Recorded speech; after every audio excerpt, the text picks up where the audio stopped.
kooti tesazeewo kubanga ebadde enjagala nnyo ate era tesazeewo kuba nti ebadde eyagala okumpa obwenkanya wabula kibadde kisa kya Katonda nakwagala kwe kubanga proceedings zonna zonna ezabadde mu kooti ng'olabira ddala n'omwana ayonka asobola okuba nga yazikubyemu ebituli okusinziira ku judgment y'omulamuzi. Ebituli byonna ebibadde biraga incompetence eya butya omulamuzi wabadde akutte ensonga eno bibadde bingi nga biyitiridde. Naye nensigala nga ŋŋumye kubanga nkimanyi Katonda ali waggulu wa byonna. Wewaawo bampadde obuwanguzi bwange inevitably nga tekisobola kwewalika nti babadde balina obumpa babagala oba tebagala olw'ensonga etteeka erirabwa n'omwana ayonka nga teri erimu eryasinziirwako okuddizaawo nalebosenga obuwanguzi bwe kyeryabadde ligamba. Naye saagala kwogera bingi wabula nja kugamba ekisa kya Katonda tekitutwala maanyi ge gye gatasobola kutukuumira. Abadde Katonda yali Katonda era ajja kubeera Katonda.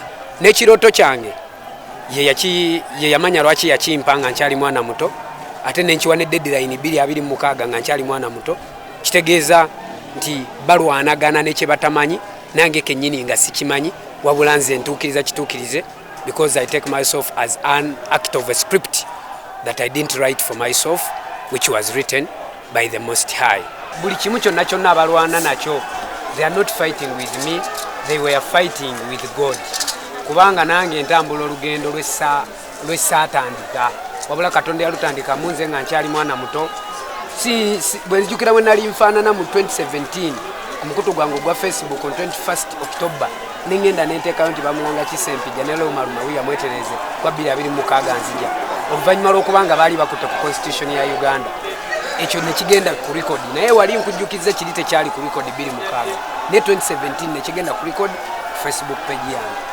Natudde nentunula neŋŋamba Mukama n'olutalo si lwange wabula lulwo era byonna ntuuse mu kooti nga buli kimu kyonna ekiriwo kooti yadde teyina nagenda maaso na bikawunti okusinziira ground zonna ze twagiwadde.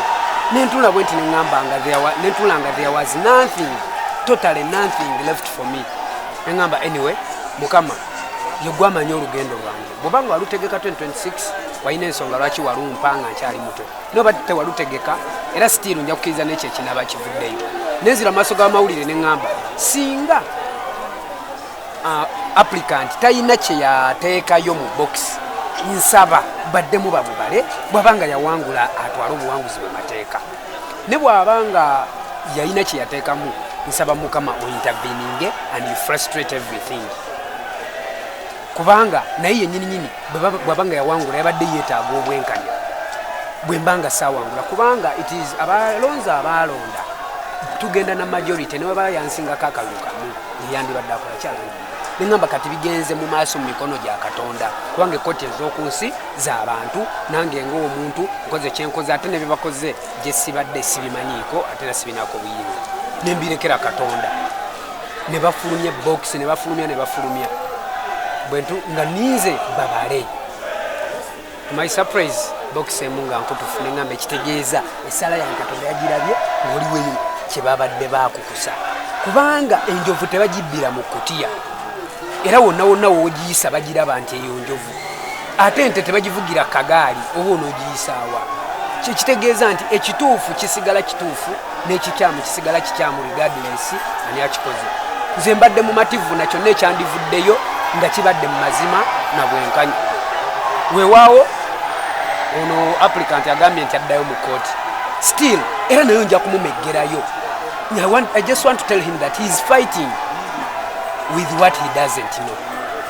He's fighting with me mundabe yiye but in real sense ali mukulwanagana na Katonda. Nze sajja mbyabufuzi kubanga nali njagala nnyo olwokuba nali mbyegomba nnyo wabula mbibeeramu kubanga ne bwembyewala bisigala bimpita. It is my calling. To him it is a business.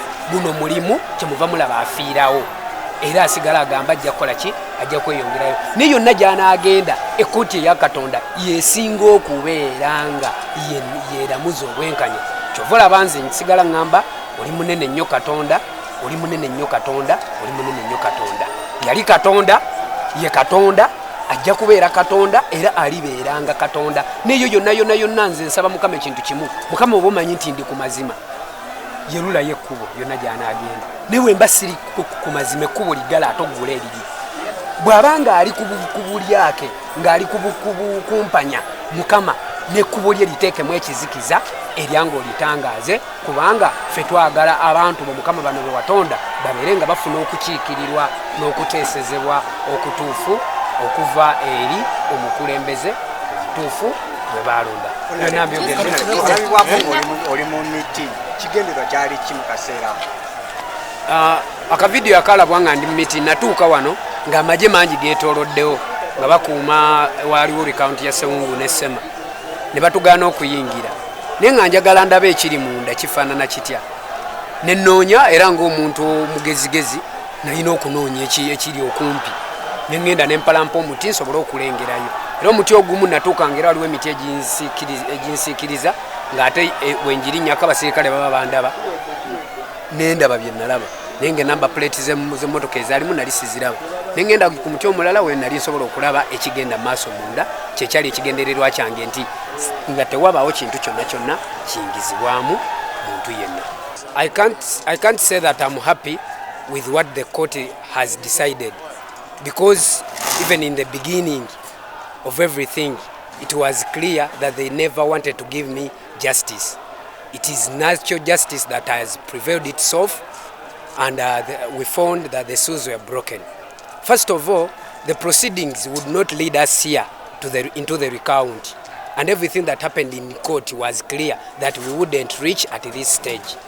I was left with nothing to do except putting my ultimate trust in the Most High, and I'm thankful that God has presided over, and His supreme supernatural powers have presided over the chief magistrate's powers, and the seals were found broken, and they gave me my victory. Not because they wanted, but because it was His will it is Him who wrote my story, the story of my life.